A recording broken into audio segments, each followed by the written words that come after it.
We have to push the button. Yeah, we do. We do. Okay, ready? Okay. Hi, I'm Hillary. I'm Davida. And we're the two Pilates chicks in our studio in Los Angeles. It is season 6, episode 11. Yes. That is correct. And it's different apparatus, different conversations. What does that mean? I don't know. What could we possibly mean by that? And we kind of came up with this actually last week when we were together in the studio, because we were seeing a lot on social media, a lot of questions from teachers that had maybe been trained where things were in blocks or modules, or not understanding that the system of Pilates, that it is a system. There we go. That it is a system. And not that that's like we're going, oh yeah, how can you not know? But if you don't know, you don't know. Yeah. If you haven't been exposed to it, you haven't been exposed to it. It's not taught that way in every teacher training program, which is fine. But all the stuff within Pilates does connect. That's why it's all in Pilates. It's all, there are concepts and things that connect through all the different apparatus. Yeah. So we kind of wanted to chat on it and kind of go through different thought processes of the system of Pilates.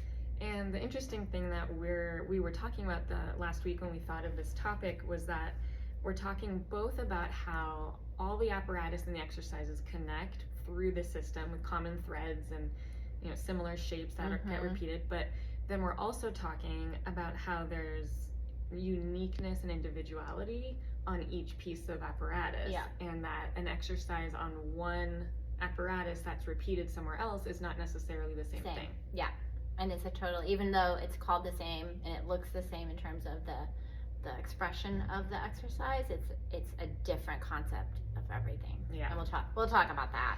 But you had a fun quote that we kind of thought.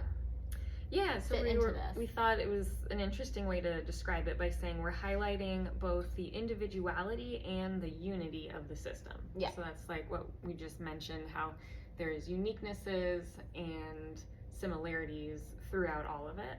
And you can talk about how there's uniquenesses for each client on different apparatuses, and every place you place them, they'll be slightly different depending on what you're doing and how you're working with them. But and then the exercises on the different apparatus as well has unique functions and qualities.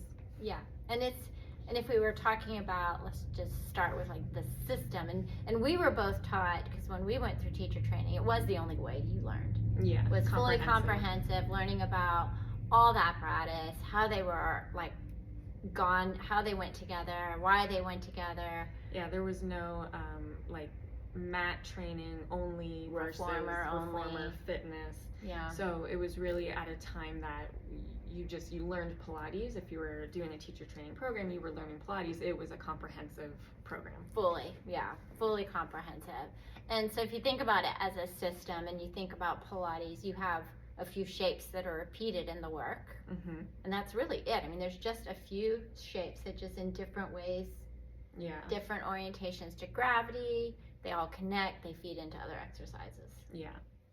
And that's kind of the simplest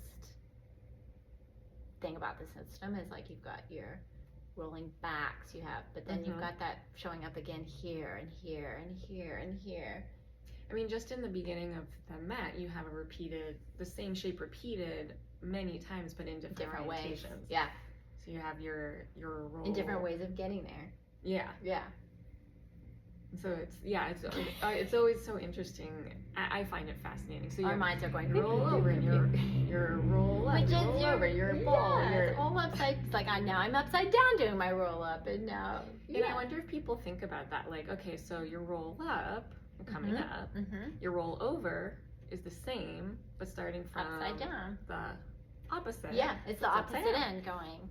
Yeah, and it's like you're rolling back, your rocker, your spine stretch. It's all kind of like, now we're seeing the end of the roll up with the legs apart. Yeah, versus all the way back with the legs straight and they're together.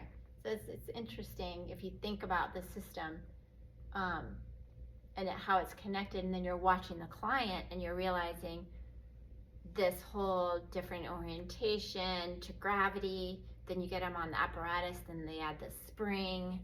It's giving this different feedback to the client. You're just sitting back going, oh, interesting that they're moving that way, or we need to kind of figure this out, or how is that affecting, now they're upside down? Yeah.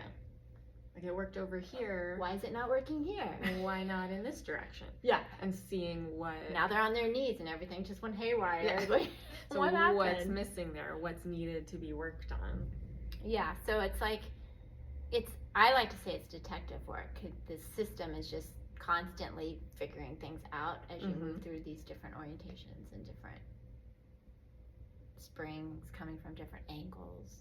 I mean, it makes everything make a whole lot more sense when you think about it that way, to bring a client through this system versus just like miscellaneous exercises being thrown at them. Because if I'm saying like, oh, we're gonna go do sit-ups, now we're gonna go do push-ups, and it's like, okay, well, those are different, totally different, completely different positions. But if I'm saying, okay, we're gonna work on the roll up, and then, oh, I'm noticing this or that, so okay, now let's see in the roll over where the legs can be, and like, oh, so that's not working here for whatever reason, so let's come over here and try whatever. And it helps guide the teacher through the system to help bring the client along with them. Yeah. And I like what you said, because it's like, if you're thinking about the feedback to the client and what you're seeing, and a lot of times we're just having them move and we're not telling them, oh, you know, your legs are going wonky off this way, we need to fix that. But they start to like, and it brought me to the point of what you said about practice. We practice Pilates and our clients are practicing, is they start to go and understand the system. So then they go, oh, I feel like I'm going off in this. Why am I going off in this? How do I figure out how to not go off? So they start to kind of figure out what they need to do. Yeah. Well, they start noticing, right? Because we're helping them learn their bodies, learn what they need, feel it, like this embodied learning. And so with that, like, we're not just there telling them stuff, but they're learning it themselves and feeling it and finding it. And then maybe we're helping guide them, and the system is guiding us. Yes. And like when we talk about, you just said, you know, we're going to do push-ups, we're going to do this and sit-ups and this, and then just not throwing exercises willy-nilly. But if you think of the system and they're practicing, then every time they come in, they are getting more connected, they are getting stronger, and they are getting better, and then they're feeling and seeing that as well. Yeah. Even though they're doing the same exercise they did last week. Right. But they're like, oh, okay, I remember this and I can get through, and then they start to get this flow into the system where it all connects for them too, and into their body, where their body starts to go like an orchestra, kind of like works together. Yeah. And that's why, like, often you can say, like, well, the longer you do Pilates, both the harder and easier it gets. Yeah. Because both, because you know how to work it more, so you're more connected, and so you're deeper in the exercise, so it's kind of harder, but it's also kind of easier because you can flow through it and you understand it more. Yeah, and you've got the choreography, so you've got that, it's understood. But yeah, you're able to dig deeper. Harder. You would work harder. Yeah. It's like I always laugh when it's like usually around the 10th session, which is what he said for figuring things out. It takes like 10 sessions. But they'll be like, well, why is this not getting easier? It seems to be getting harder. It's like, oh yeah, because you're getting deeper into it. Yeah. Because like something like footwork on the reformer is so, you can do it so simply. Yeah, people are like, blah, blah, but if you blah. actually know what you're doing, it's actually really hard. Yeah. Yeah, and it's like, and that's the whole thing about, if we talk about the system taking footwork, it's not just, you know, oh, your toes are here and we're working our feet. It is that full body feeding into the spring, and the spring going, oh, this is not here, this is not even, this needs to lengthen, you need to like, and if you look at it that way, and then the client's like, oh my gosh, then it becomes like, holy cow. It's a totally different conversation. And with the footwork, like, not having it be just, it's not just about the feet, so it's the full system. Not only are we saying like Pilates in itself is a full system, but it's all full body. Just a full body system. And when I do footwork, I'm not feeling my feet. I'm feeling I'm full body. Yeah. It's like, oh, yeah. And then by the time you get through all of them, you're just like, oh my gosh. But the working against the springs and connecting to the full body is the whole idea of the different apparatus being different within that same system. Yeah. And so depending on your body axis and orientation to gravity and the feedback into the spring and the different type of spring on the different apparatus giving you a different trajectory of feedback and how you're working against it, is all the difference. But then you're repeating these similar shapes throughout. Yeah, but that brings up a good point too about the different apparatus, and we were talking about how the cueing needs to be different. Yeah. When it comes to changing with the apparatus, because the reason for that apparatus or that exercise in the spring and where it is unique.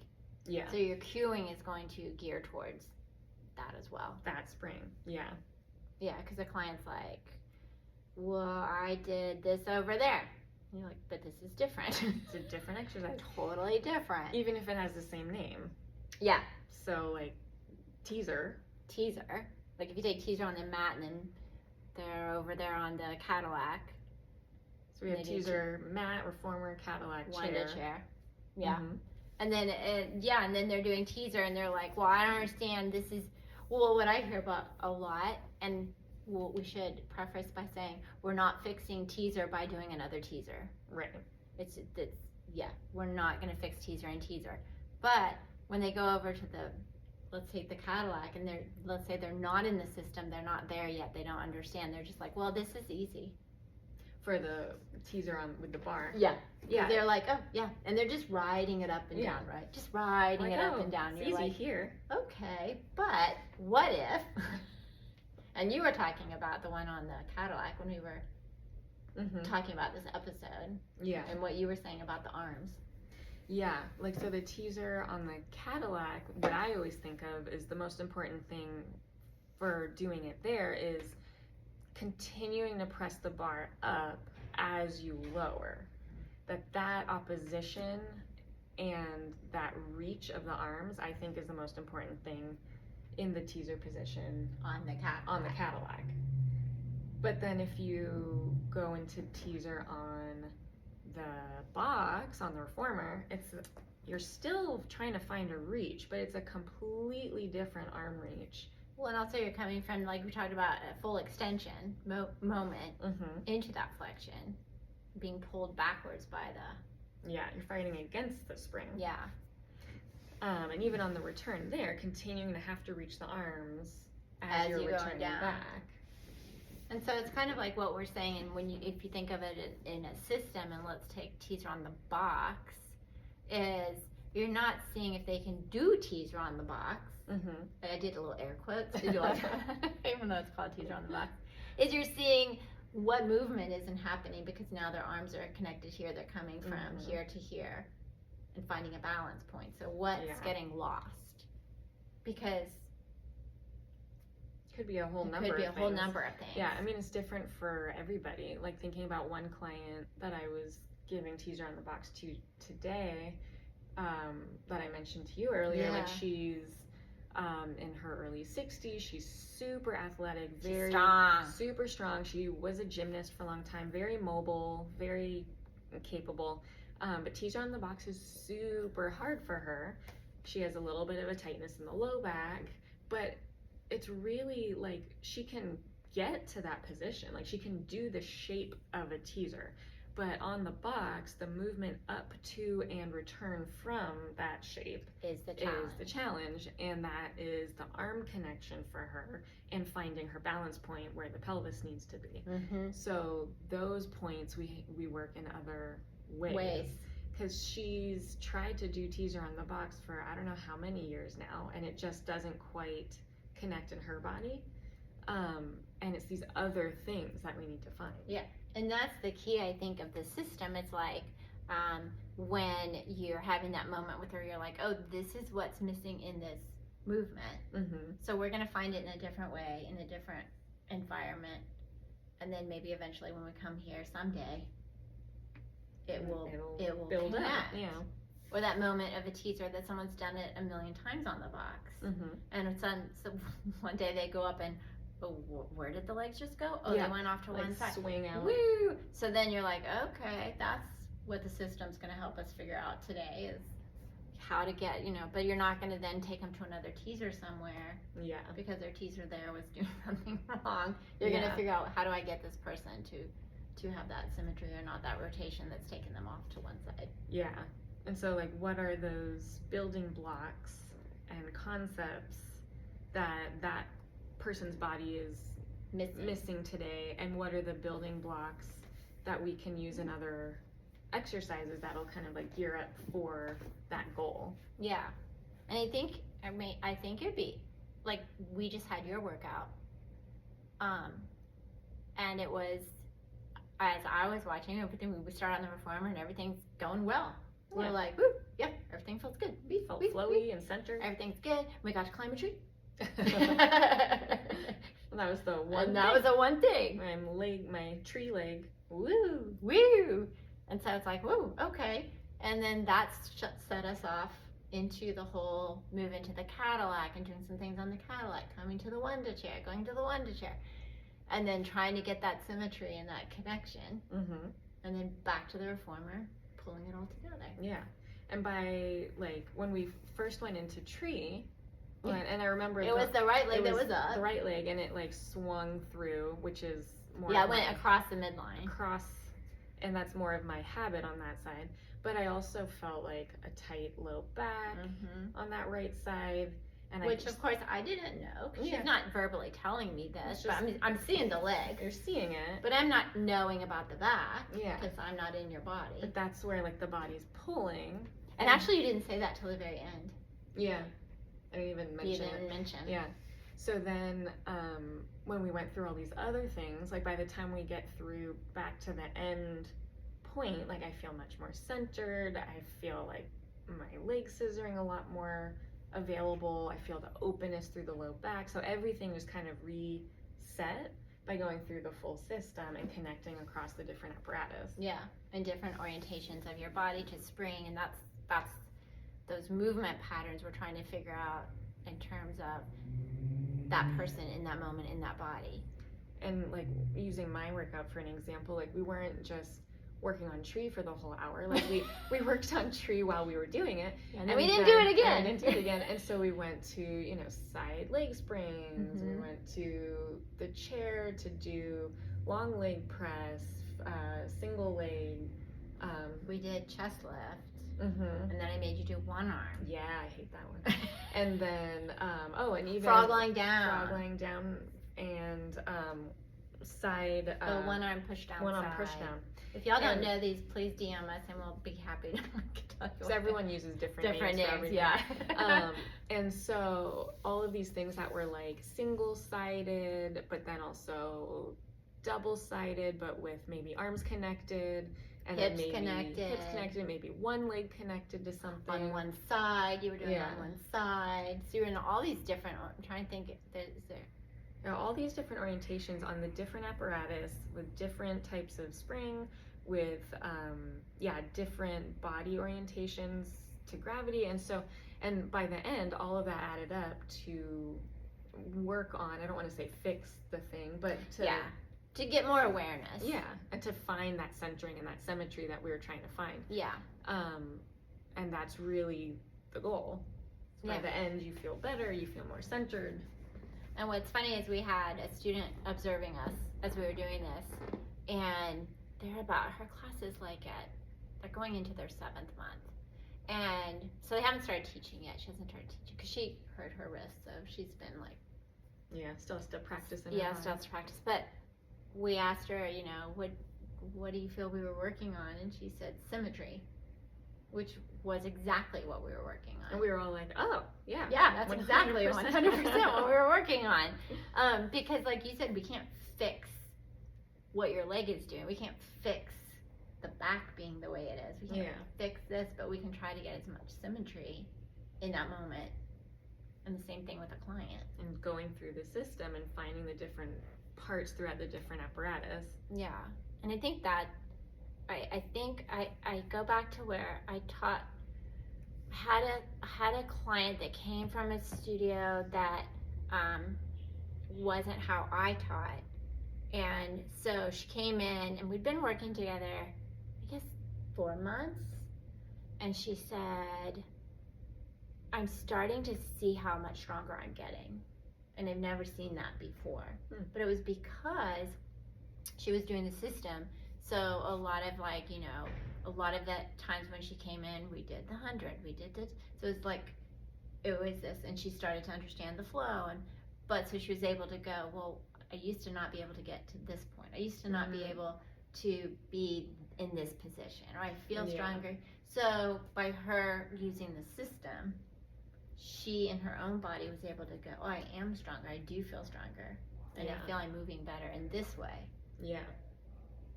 And that was making me think of, if you're not teaching Pilates through the system, and I'm not saying like it has to be classical or traditional or whatever, No. but if you're not using the connection points of the whole system, I think that's where people tend to think like, oh, you can only get stronger if you add more load. And so adding the weights or adding. We're like, oh, I have to have ankle weights to get stronger. I have to have more spring for this exercise to get stronger. That makes sense, yeah. And that's not necessarily true. I think once I started using the system in my own practice more consistently throughout, instead of like just doing like the series of 5 on the mat or whatever, that using the whole system, I got much stronger in my own practice. And from feeling it in my own body, that embodied understanding of the system then helps understand how to use it all as a whole for clients. Yeah, and that's what one of the students today was saying. She's getting ready to test out. She said that for her, in her own practice, it took almost a year for her to like go, oh, okay, oh, and get the connections and understanding. And then when she was teaching and getting into her teaching, she realized, wait a minute, now it's a different thought process of the system. I have to apply it to this person, different body, different whatever. So then it took like a whole nother learning curve to figure that out in the teaching world. Yeah, because it's quite different to work through it yourself. And I think having the embodied knowledge of it helps you understand how to apply it to others, because you feel it. You feel the connection. Yeah, and you can kind of generally know if they have this issue, this might be, this might not, or this isn't going to work because of this. You can like tell how it might feel. But then you have to hone the skills of watching the person, that observation of how it's working in their body, to assess how it might be feeling for them and how it's working. And that's a whole nother thing. Yeah. And that's like a lifelong practice. It is a lifelong practice. And I think that's what makes it also, if you think about using Pilates as a system, and we've kind of run into this with teachers when they get into that 5-6 year mark, if they're not, then they're feeling kind of lost. But I feel like if you understand and kind of view it as this, then you don't feel lost, because you've got this kind of foundation of knowing the apparatus for this and knowing the shapes and knowing how to work through it. So you're like, okay, I know where I can try to go. Yeah, and I'm just thinking like that's for the like teacher training programs that don't teach it like that, and maybe they do teach comprehensively in terms of they're teaching the students exercises on all the different apparatus, but they're not teaching the thread of what connects everything, or what might, like, why you might use this, what's the point of the concepts of this. So you just do maybe like a quick teacher training to just learn the exercises as the choreography. That's where a lot of people end up finding that missing point at that 5-year mark, when you're like, okay, I'm still just teaching this exercise, this exercise, this exercise, and it's like you can't find where they connect and how to bring your clients along with you. And I think that's the key, is like we want the clients to come along with us, because once they have that mindset, I mean, they're our client forever. It's like, because they understand it's not just this quick fix, right? It's this journey of movement and working, and they see and understand that. Actually, one of my clients recently said, this is someone I've taught maybe 5 years now. I love teaching her, and she, just the other day, she was like, yeah, it's like Pilates is an art. And she like I said like something that. I was like, yeah, It is. and that's why it's really the art and science of movement Mm-hmm. is Pilates, and it's a practice, and that's why we keep calling it a practice. It's a practice. We're always a student. It's a We're always continuous learning. practice. Mm-hmm. And so having it be like thinking of it in the system, it really helps you move through that practice and find the art side of it as well. Definitely. And I think even if you have clients that you get them to understand this system, they're never going to get bored either. Right. Because they're in it in this way of thinking of like, oh, it's like when you go to something at the end with them and you're like, oh, you remember when we did this over here? We'll say push through round back. Mm-hmm. And they're like, and I'm like, here we are again. So find that connection here. Yeah. And they're like, oh yeah, oh, and then they're like, for them it's like this, wow, this is so cool. And I think it's super cool, like when I'm working with somebody in a session and really working on like a certain concept, and we like do one exercise over here and then do something else over there, and then you find that connection between the 2 and you're like, isn't that cool? And they're like, yeah, that's cool. It is. And I think and we're not talking about this to say, oh, if you don't know it's the system, blah blah blah, but it's like it's something if you don't understand it or weren't taught that, to kind of look into, because it is a really amazing way to teach, and it is what he created in terms of, the thought process. Yeah. And all this apparatus was created for a reason. Yeah. That he saw in a client or clients. Yeah. And and you can teach any style, quote unquote, of Pilates as the system if you understand the concepts of how to do certain shapes and those certain body shapes that are repeated throughout. Like you can do it in whatever way works for you as a teacher and your individual clients. Yeah. Like I don't follow the traditional order in most of my sessions with people, but I come from like a dance side of things, and so I'm coming from a different path. But if you understand the system, or even if you just think about the system and be like, how do these exercises connect? Like, why is this all Pilates? Like, what makes this type of movement what we would call Pilates? Yeah. Versus you're doing burpees on the street. Like, what's the difference? Well, and even like understanding the system, and you and I both have clients, and we'll throw more functional training into it, or even if you're doing like, we have clients that have had knee issues or whatever, and like they've gone through rehab and maybe they're doing their wall squats or they're getting to this point, but taking the Pilates kind of thought process and putting it into these moments with the client, even though it's not Pilates they're doing, the concepts are there. It's like, oh, remember on this, here we are again, here we're gonna do, and we're gonna imagine this, and they're like, oh yeah, okay. So it connects, because I use a lot of functional training, especially in my rehab clients that get referred to me, and so but it's still within the realm and thought process of Pilates. And it makes sense to the client and to their body. Yeah. To talk about it like that. Yeah, and I think we've seen it a lot when we get clients that have come from PT and they've been doing, well, we'll just throw shoulder bridge out there because that's a classic. Yeah. And then it's like, okay, let's get the concepts of Pilates back into this moment, and then it's a different environment of the shoulder bridge. I mean, because we often will have clients come in and they've been doing shoulder bridges to strengthen the glutes for, let's say, knee pain or back pain or hips or anything. It's used for a lot. And so then if you then cue them in the Pilates aspect where you're like, okay, well now let's like press into the arms, find some full chest body expansion, again. like pull your feet under you as you're lifting, like whatever is needed. It's bending full the body. Hips this way, So that brings the same movement with the same outcome of hip mobility and full body strength. You're bringing it back into the Pilates system. So it's really versatile, and you can use it in any way. Yeah.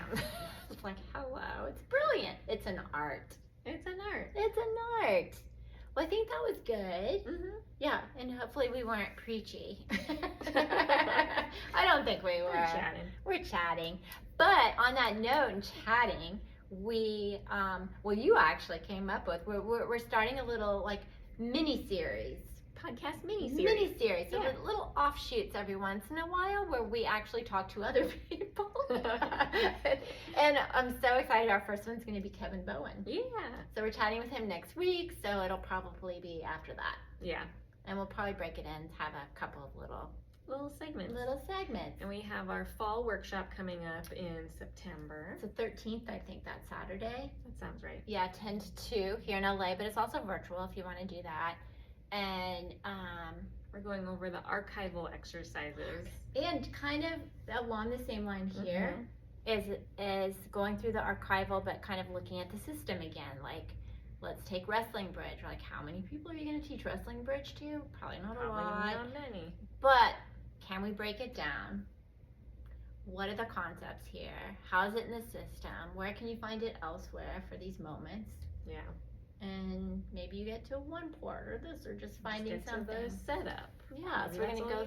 Yeah, so we're going through the archiving, including flying squirrel, wrestling bridge, high bridge on the reformer. Yeah, tons of fun. Yeah, tons of fun. But you can book on our website, and that's up already. What else was I gonna say? Oh, and then we're getting back to our YouTube channel a little bit. Mm-hmm. So you can watch us online on YouTube, and then we're just gonna do little exercisey things too. Yeah. We tried our first one. We'll see how it goes. We don't know. We're still figuring that out. But yeah, is that it? That's all we got. I think that's it. Yeah, and follow us on Instagram. Obviously YouTube. Yeah. You can check us out on YouTube. And anywhere and everywhere. And hopefully we'll see you in September for our workshop. Yay! Yay! Bye! Well, that was good. Whee! That was good. Woo-hoo. I liked it. Did we get everything? I think we got so. everything. I could see you were looking. Could you read my writing from there? Yeah, well, because I saw, I was like, okay, she's here. Well, because I was like thinking, because I kind of knew what it should be, and then I kind of glanced, I was like, yeah, I think that's what that is. Yeah. Yeah, I like having little numbers. It keeps us on. I think it helps. Yeah. Otherwise, then my brain goes into 5 places, and then I'm like, oh wait, did we say that or? Yeah, because the other time I was just crossing things off. Did I Yeah. stop? No. Hello.